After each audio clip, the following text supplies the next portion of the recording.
ಕೊಟ್ಟಿದ್ದಾರೆ ಸರ್.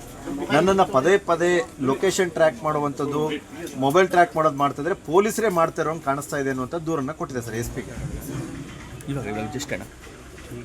ನಾನು S P ಅವರಿಗೂ ಮಾತಾಡ್ತೇನೆ ಮತ್ತು ಆ ಭಾಗದ ಐ ಜಿ ಅವರು ಅಥವಾ ನಮ್ಮ ಡಿ ಜಿ ಅವರಿಗೂ ಮಾತಾಡ್ತೇನೆ. ಅಂಥದ್ದೇನಾದರೂ ಘಟನೆ ನಡೆದಿದ್ದರೆ ಅವರು ಸಾಕಾ ಅವರು ಅಂಥ ಘಟನೆ ಏನಾದರೂ ನಡೆದಿದ್ರೆ ಯಾಕೆ ನಡೆದಿದೆ ಮತ್ತು ಯಾವ ಕಾರಣಕ್ಕೆ ನಡೆದಿದೆ, ಯಾರು ಅನುಮತಿ ಕೊಟ್ಟಿದ್ದಾರೆ ಅಂತೇಳಿ ವಿಚಾರ ಮಾಡ್ತೀನಿ. ಅದ್ರ ಮೇಲೆ ಕ್ರಮ ತಗೊಳ್ತೀನಿ. ಲೋಕಸಭೆಯಲ್ಲಿ ಬಿಲ್ಲು ಪಾಸ್ ಆಗಿದೆ ಸರ್, ಲೋಕಸಭೆ ರಾಜ್ಯಸಭೆಯಲ್ಲಿ. ನಿನ್ನೆನೇ ಹೇಳಿದೆ ಅಲ್ರಿ, 288 ಜನ ಮತ ಹಾಕಿದ್ದಾರೆ, ಪಾಸ್ ಮಾಡಿದ್ದಾರೆ.